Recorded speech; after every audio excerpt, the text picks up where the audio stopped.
The bus was packed, the kind of crowded where people stood shoulder to shoulder, gripping onto whatever they could to keep their balance. The air was thick with a mixed sense of city life, coffee, perfume, and a faint mustiness that clung to old fabric seats. Among the passengers was a young black teenager named Jamal, sitting near the front, lost in thought as he stared out the window. The day had been long, school had drained him, and all he wanted was to get home, kick off his sneakers, and sink into the comfort of his couch. But fate had other plans. As the bus jolted to a stop, a woman stepped on. She looked exhausted, her hand resting gently on her stomach, a clear sign that she was pregnant. Her face was pale, her breaths uneven, and despite trying to stand firm, she wobbled slightly as the bus lurched forward again. No one moved. The passengers, lost in their own worlds, either ignored her or pretended not to notice. Jamal, however, didn't hesitate. Without a second thought, he stood up and gestured to the seat. "Here, ma'am." "You can sit," he said, his voice calm but firm. The woman's blue eyes flickered with surprise, as if she hadn't expected kindness today. A small, tired smile crossed her face. "Thank you," she murmured as she lowered herself into the seat, letting out a quiet sigh of relief. Jamal didn't think much of it. He just did what his mother had always taught him: respect others, be kind when you can. He reached up to grip the bus's metal pole, steadying himself as the vehicle continued down the bumpy road. A few stops later, he barely noticed when the woman shifted in her seat, reaching into her purse. But then, as she stood up to leave, she pressed a small folded note into his hand. "Read it later," she whispered before stepping off the bus, disappearing into the sea of people outside. Jamal frowned, staring at the note now crumpled in his palm. Something about the way she had looked at him, something in her voice, sent a shiver down his spine. He had no idea that inside that tiny piece of paper was a message that would change his life forever. Jamal sat back down as soon as another seat opened, his fingers still curled around the small folded note. He stared at it for a moment, his mind racing with curiosity. Why had the woman given it to him? What could it possibly say? It wasn't every day that a stranger handed him something like this. A simple thank you would have been enough, but this felt different. There was something about the way she had looked at him, something in her voice that made his stomach tighten. He turned the paper over in his hands, debating whether to open it right there on the bus or wait until he got home. The bus rattled along, passengers getting on and off, but his mind was fixed on that note. His fingers itched to unfold it, but a part of him hesitated. What if it was nothing? Just a polite thank you? Or what if it was something more? His heart pounded in his chest, the weight of the unknown pressing down on him. The bus slowed as it neared his stop. With a deep breath, he shoved the note into his hoodie pocket and stood up. The doors hissed open, and Jamal stepped out into the cool evening air. The walk home wasn't long, but it gave him a chance to clear his mind. His neighborhood was quiet this time of day, kids riding bikes, a few older folks sitting on their porches, chatting about the latest neighborhood gossip. It was familiar, comforting. But tonight, everything felt different. As soon as he stepped inside his house, he could smell dinner cooking. His mom was in the kitchen, humming to herself as she stirred a pot on the stove. "Hey, baby," she called out without turning around. "How was school?" "Same as always," Jamal said, kicking off his shoes and tossing his backpack onto the couch. "You hungry?" "Food's almost ready." "In a bit," he replied, still distracted by the note. He made his way to his room, closing the door behind him before pulling the crumpled paper from his pocket. His hands were slightly sweaty as he unfolded it, smoothing out the creases. His eyes scanned the words, and his breath caught in his throat. "You changed my life today. I want to change yours. Meet me at this address tomorrow at 4 p.m. Don't tell anyone. Please." Below the message was an address scribbled in slightly shaky handwriting. Jamal read it again, and again. His pulse quickened. What did this mean? Who was this woman? And why did she want to meet him?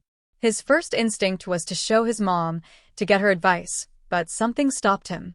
The last words on the note, "Don't tell anyone," echoed in his head. Why would she write that?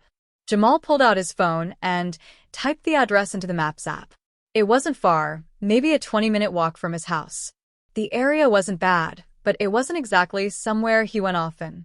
A part of him felt like he should ignore it, throw the note away, pretend it never happened.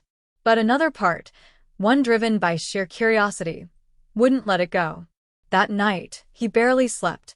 His mind replayed the moment over and over, analyzing every detail. The way she had looked at him, the urgency in her voice, the way she had written please. There was something deeper here, something he didn't understand yet.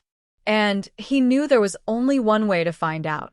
The next day at school dragged on slower than ever. He barely paid attention in class, his mind stuck on what was coming later.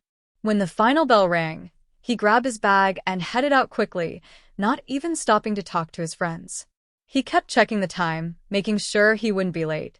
By the time he reached the address, the sun was dipping lower in the sky, casting long shadows across the sidewalk. The building in front of him wasn't what he expected. It wasn't some fancy office or a secret meeting spot. It was just a small cafe, the kind of place you'd walk past without a second glance. The windows were fogged up, and the smell of coffee and fresh pastries drifted through the air. Jamal hesitated at the door. His heart pounded. Was this a mistake? Should he turn back? But before he could decide, the door swung open, and there she was. The woman from the bus. She looked different now, more put together, like she had finally gotten some rest. But there was still something in her eyes, something deep, almost haunted. She offered him a small, grateful smile.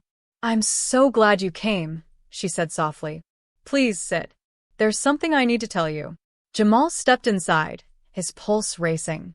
He had no idea what was about to happen, but he knew one thing for sure: his life would never be the same again.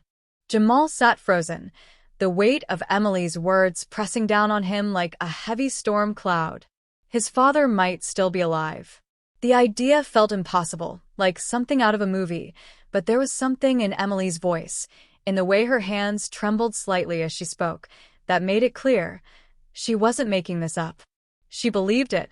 His mind raced, trying to piece together what this all meant. If his father hadn't died like he had been told, then why had his mother never mentioned it? Why had she let him grow up thinking he had no chance of ever meeting the man who had given him life? He swallowed hard, forcing himself to ask the question that had been clawing at him since the moment she slid the photograph across the table. "What do you want me to do?"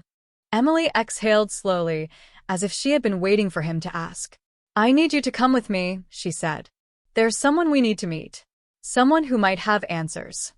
Jamal's stomach twisted. Every part of him screamed that this was insane, that he should walk away and pretend none of this ever happened. But another part of him, the part that had always wondered about his father, that had always felt the emptiness of not knowing, wouldn't let him. He clenched his fists, his pulse hammering in his ears. "Who?" Emily glanced around the cafe again before lowering her voice. "A man named Daniel Carter. He used to work with your father. He disappeared for a while, but I finally tracked him down. He agreed to meet tonight." Jamal frowned. If he disappeared, why is he willing to talk now? She hesitated before answering. "Because I told him who you were." A chill ran down Jamal's spine. He didn't know this man. He didn't know Emily. But somehow, they knew about him, and that fact alone made him feel exposed in a way he never had before. He wasn't sure he wanted to be pulled into whatever this was, but at the same time, he couldn't turn back now. He took a shaky breath. "Where is he?" Emily checked her watch. "He's waiting for us at an old warehouse on the east side of town. It's safer to meet there. Less chance of someone listening in." Jamal narrowed his eyes. Listening in? Who would be listening? She hesitated again, her jaw tightening. "I don't know for sure. But I do know that people who start asking questions about your father, they don't always get answers. Sometimes they just disappear." A cold wave of fear rushed through him. He suddenly felt like he was in way over his head, caught in something much bigger than himself. But at the same time, if there was even the smallest chance that his father was alive, he had to see this through. Emily studied him for a long moment. "I know this is a lot to take in. If you want to walk away, I won't stop you." Jamal clenched his jaw, staring down at the photograph again. His father's face seemed to stare back at him, almost as if daring him to find the truth. He thought about his mother, about the life he had always known. If he walked away now, he could go back to that life. Back to normal. But normal had never felt complete. There had always been questions, even if he had buried them deep. He looked back up at Emily, determination settling in his chest. Let's go. The ride across town was quiet. Emily drove, her hands gripping the steering wheel tightly, her eyes flickering to the rearview mirror every few minutes. Jamal could feel the tension in the air, the unspoken worry in her posture. The streets grew darker as they moved away from the city lights, the buildings older, more worn down. By the time they reached the warehouse, the air felt heavy with something Jamal couldn't quite name. Emily pulled the car to a stop and turned to face him. Stay close to me, okay? And whatever happens, let me do the talking. Jamal swallowed hard but nodded. He pushed open the car door, stepping onto the cracked pavement. The warehouse loomed in front of them, its windows dark and broken in places. A single light glowed above the entrance, casting eerie shadows along the walls. Emily led the way, pushing open the rusted metal door. Inside, the air was damp and smelled of oil and dust. The space was mostly empty, except for a few crates stacked in the corners. And in the middle of the room stood a man. Daniel Carter. He was older than Jamal expected, maybe in his 50s, with graying hair and deep lines etched into his face.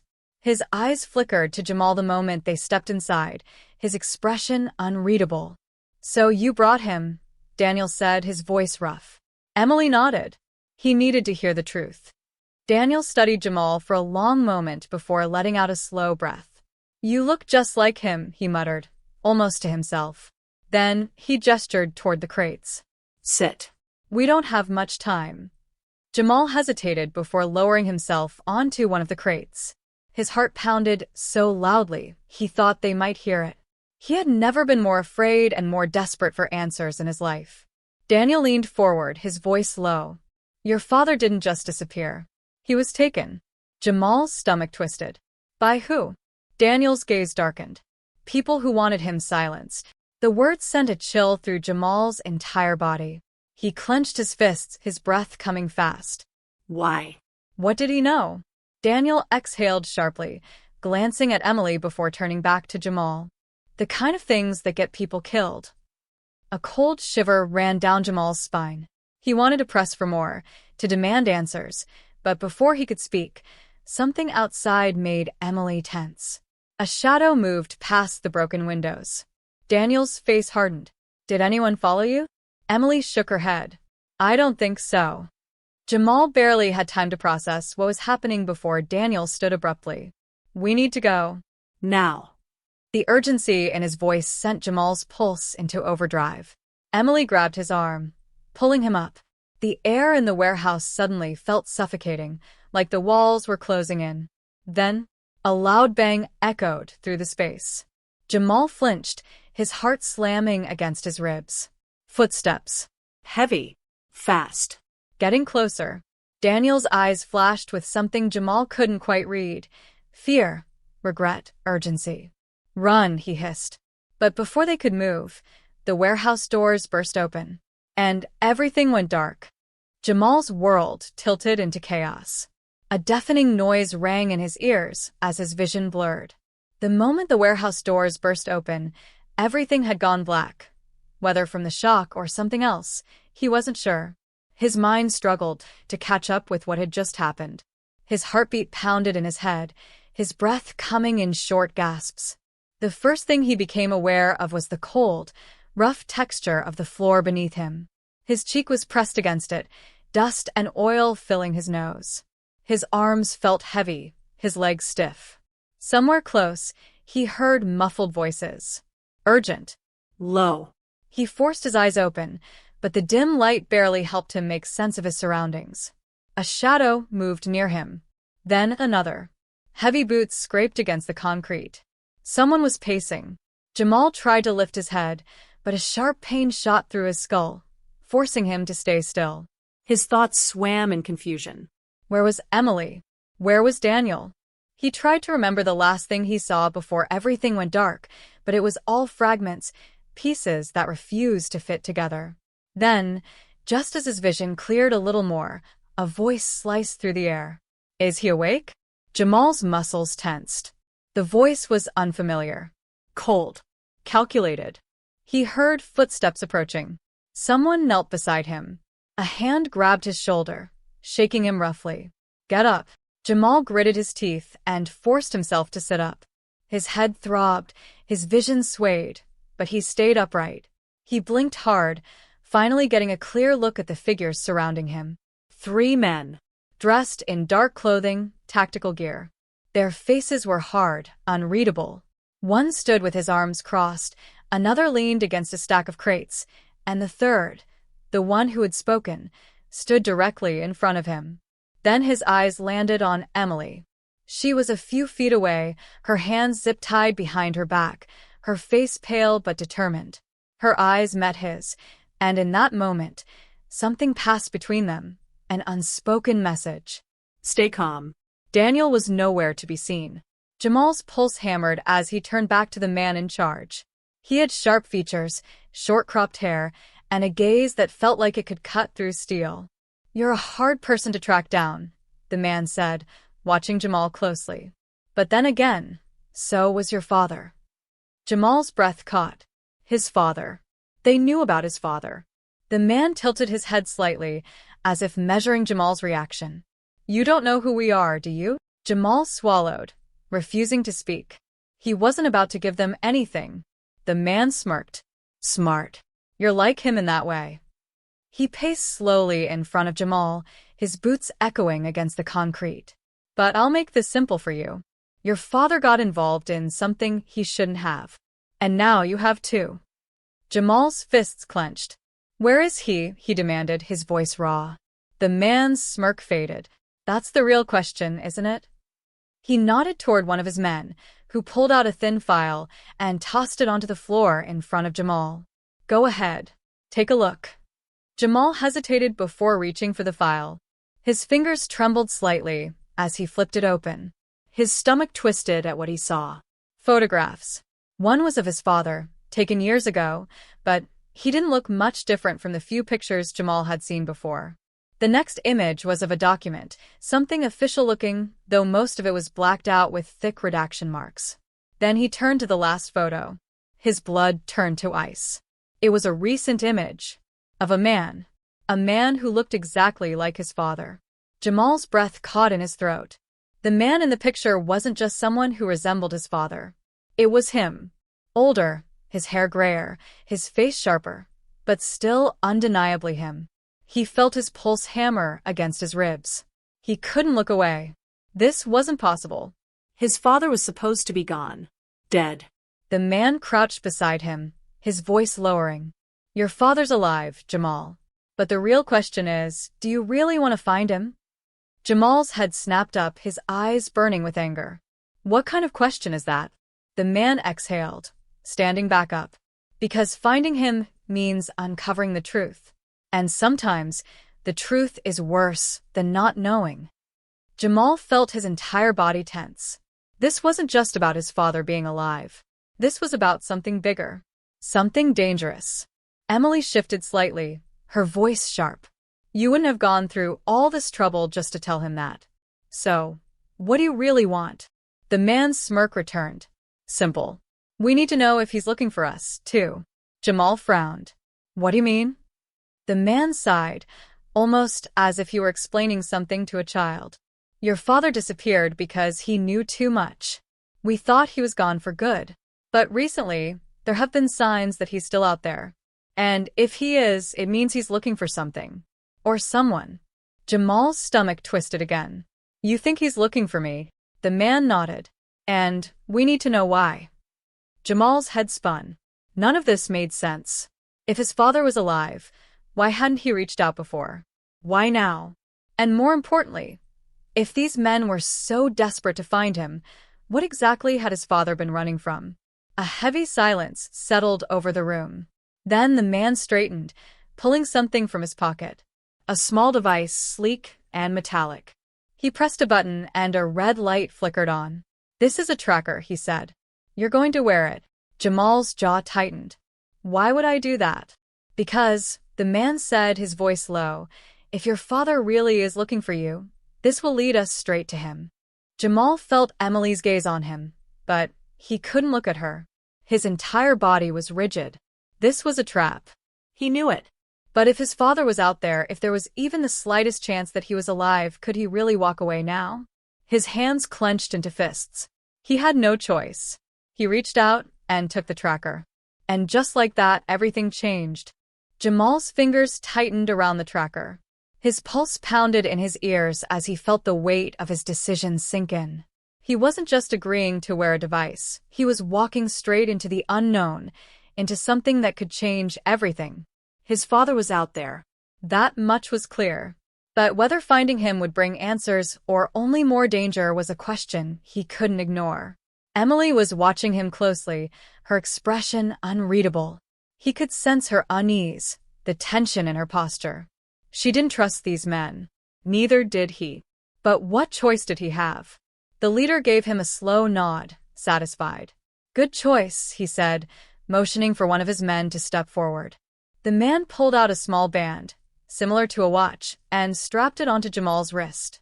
A faint red light flickered on. Now we wait, the leader said. Jamal's stomach churned. Every instinct told him this wasn't right, but he needed to see this through. His father was out there. And now, if he was really looking for him, he would come. The next few hours passed in a haze of tension. They were moved to a different location, another abandoned warehouse, though this one had more signs of activity. Emily and Jamal were given separate rooms, locked in but not restrained. It wasn't a prison, but it wasn't freedom either. Jamal paced the small space, his thoughts racing. What if his father didn't come? What if these men were lying? What if he had just walked into something far worse than he realized? Then, just as he was beginning to lose hope, a loud alarm blared through the warehouse. The walls vibrated slightly, and for a split second, everything felt suspended in time. Footsteps. Shouting. A crash. Jamal's heart leapt into his throat. He rushed to the door, pressing his ear against it. More voices, urgent now. Someone had come. Then suddenly, the door burst open. Jamal stumbled back, his fists clenched. But instead of one of the men in black, a different figure stood there. A man. His face was older than Jamal remembered from the photographs. His hair streaked with gray, his eyes lined with exhaustion. But there was no mistaking it. It was him. His father. Jamal's breath caught. He felt frozen in place, unable to move, unable to speak. He had dreamed of this moment, imagined 1,000 ways it could happen, but none of them felt real. This wasn't supposed to be possible. His father stepped forward, his expression unreadable. Jamal, he said, his voice rough, edged with something Jamal couldn't place. Jamal swallowed hard, emotions crashing over him all at once. You're alive, he breathed. His father gave a small nod. I never wanted you to find out this way. Before Jamal could respond, the sound of gunfire erupted in the distance. His father's face hardened. We don't have much time, he said. We need to go. Jamal's legs finally unlocked, and he followed his father out of the room. The warehouse was in chaos. The men in black were scrambling, some shouting into radios, others taking defensive positions.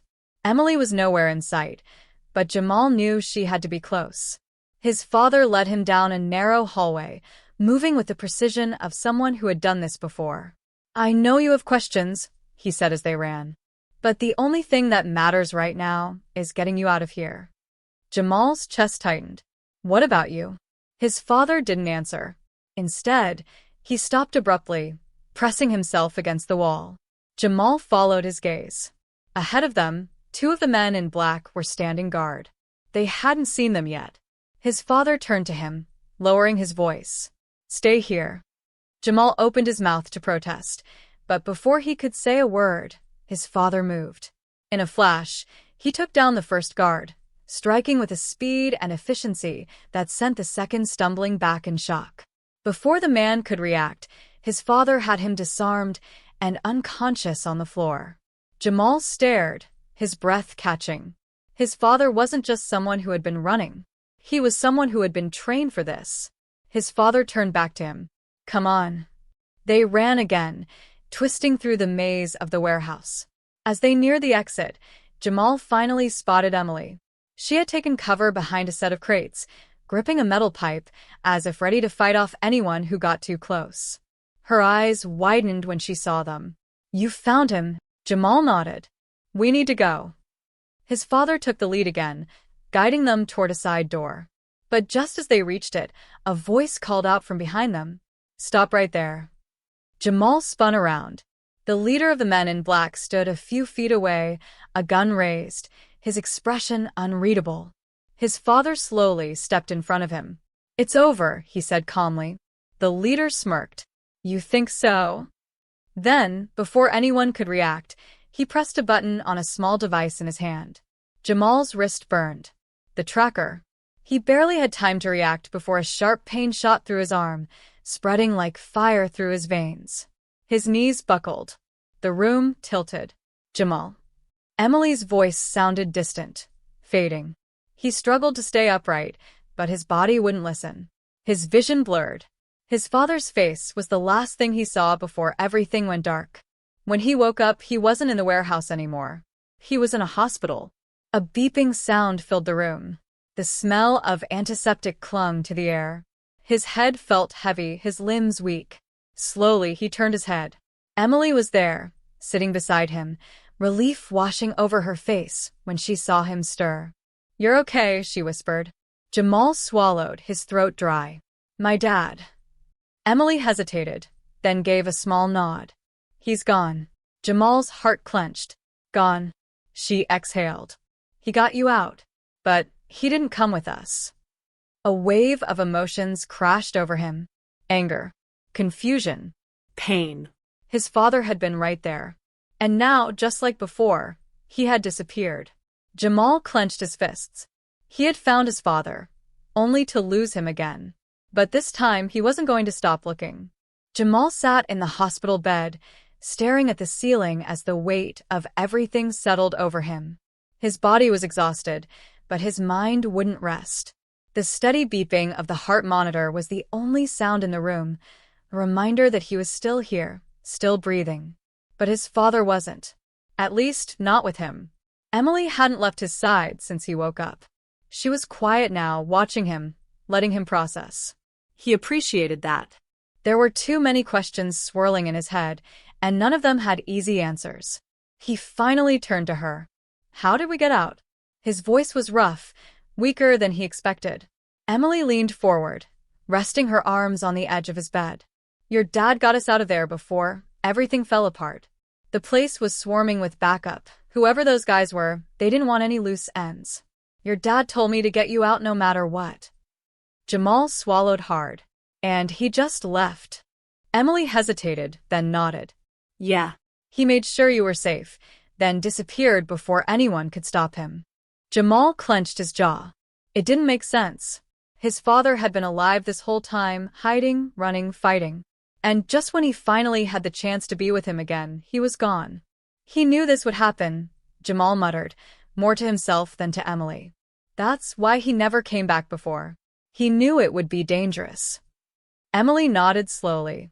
And he knew you'd come looking for him. Jamal's fingers tightened around the blanket. I don't even know what he's been running from. Those men, who were they? Why did they want him so badly? Emily sighed. I don't know, but I do know one thing. Jamal looked at her, waiting. He didn't want you to be a part of it, she said gently. That's why he disappeared. To protect you. Jamal's chest ached at her words. He wanted to believe that, but it didn't make it hurt any less. The next few days passed slowly. He was cleared to leave the hospital, but the questions stayed with him. There were no answers on the news, no explanations about the men who had taken him. It was like it never happened. Whatever his father had been involved in, it was bigger than he could have imagined. Emily stayed close, helping him heal, making sure he wasn't alone. He was grateful for that. She had been through just as much, yet she never let it show. One night, as they sat in his small apartment, Jamal stared at the tracker still wrapped around his wrist. It was inactive now, the red light long gone. He should have taken it off, thrown it away. But something stopped him. Emily watched him. "You're thinking about looking for him again, aren't you?" Jamal let out a slow breath. Yeah. She studied him for a moment before shaking her head with a small smile. "I knew you would." He looked at her, searching for disapproval, but there was none. Just understanding. "I don't know where to start," he admitted. Emily shrugged. "You didn't know where to start before, either. But you still found him." Jamal smirked slightly. "You make it sound easy." She grinned. "No, I make you sound determined." He exhaled, running a hand over his face. "If he's still out there, I need to know why he left again. Why he didn't stay." Emily nodded. "And when you find him?" Jamal was silent for a long moment. Finally, he met her eyes. "I just want the truth." That night, long after Emily had left, Jamal sat at his desk, staring at the photo he had taken from the file in the warehouse. The most recent picture of his father. Proof that he was still out there. He traced the edges of the photo with his fingers, his mind racing. His father had left him behind, twice. But this time, Jamal wouldn't stop until he found out why.